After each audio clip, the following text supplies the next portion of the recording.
Let's do it. It's the fastest, I'd say 19 seconds, but today going to be the fastest 18 seconds at this championship, the men's 50-yard freestyle championship final. Caleb Dressel in attendance, and this is maybe the one record that isn't going to fall here at this championship. I will predict that. Are you going to ask me for my prediction? I will. No, it's not breaking. But Bjorn Seeliger did become the number 3 all-time performer. Now, not the third fastest performance. Caleb Dressel owns about 9 of those.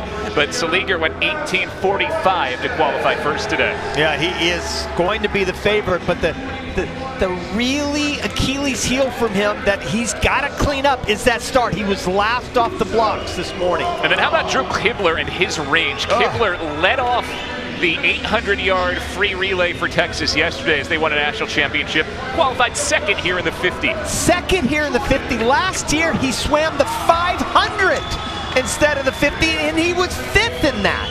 And then he got Brooks Curry out of LSU, gold medalist in the 4x100 in Tokyo. The first gold medalist in LSU swimming history. He is kind of blazing his own path down there in Baton Rouge. He's been 18.6. He's going to be really good in that 100 the last day.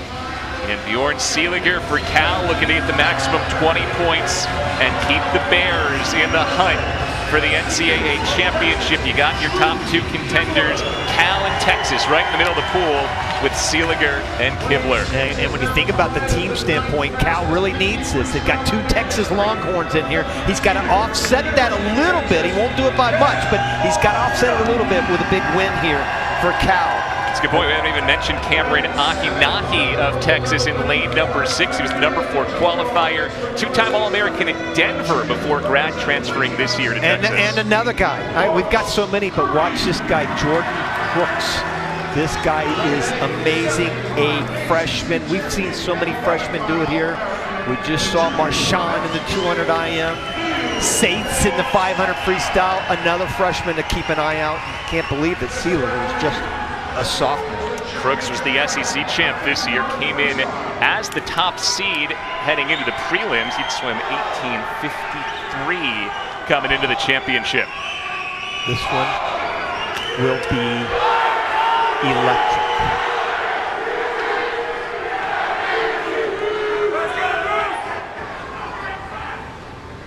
Take your mark. Great start in the middle. Seeliger was a little better, not much, 0.63. Ramadan, 0.57 down there in lane number 2. Ahinahi's in the mix as well. Oh, this is so close, coming to the wall. That's 6 wide, up there in 7. Curry's in the mix, and Brooks Curry gets it done.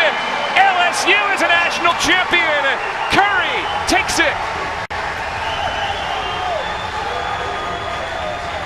That's what happens when you get to the 50 in a final at the NCAA championships. Anything can happen. And I'm talking anything. One slight mistake. Seeliger and his start came back to bite him at the end. You can see way up there at the top of your screen in lane number 7, second from the top. Good start by Curry, clean start. And then he breaks the hole so well. Again, keep your eye on him up there in lane number 7. Gets up underneath that huge wave. These guys are like linebackers coming into the wall, so you've got to get up underneath that wave. He does a little bit better of a job. He's not a big boy. He's not a big guy at all. But he can fly down the pool, and he just out-touches by how much? 3/100ths of a second. 3/100ths of a second, and there's a false start. And it is a big one. It is Ahinahi of Texas. So all of a sudden, Texas loses double-digit points because Cameron Ahinahi has been disqualified for a false start.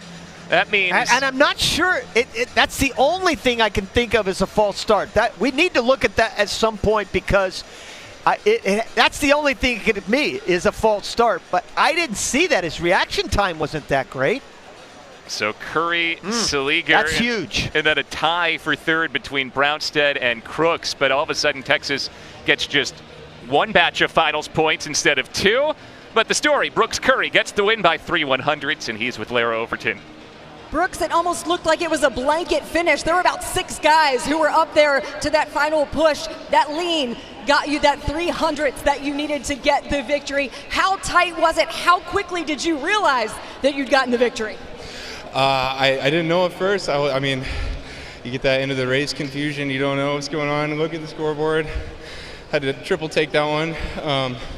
But yeah, great finish there. I was in between, like kind of a full stroke and a short stroke, so went with the long stroke. Paid off there. I thought that was a great race. Tactically, an excellent race from you, and the records have been falling all across this meet.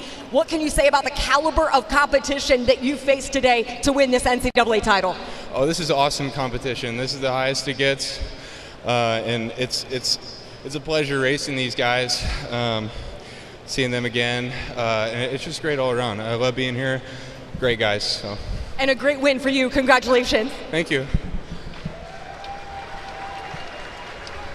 So, with that disqualification to Ahi Nahi in the second place for Bjorn Seeliger, gets a bit closer at the top. Cal in contention, Texas still leading, and then Florida third. A 3/100ths of a second win for Brooks Curry ahead of Cal's Bjorn Seeliger.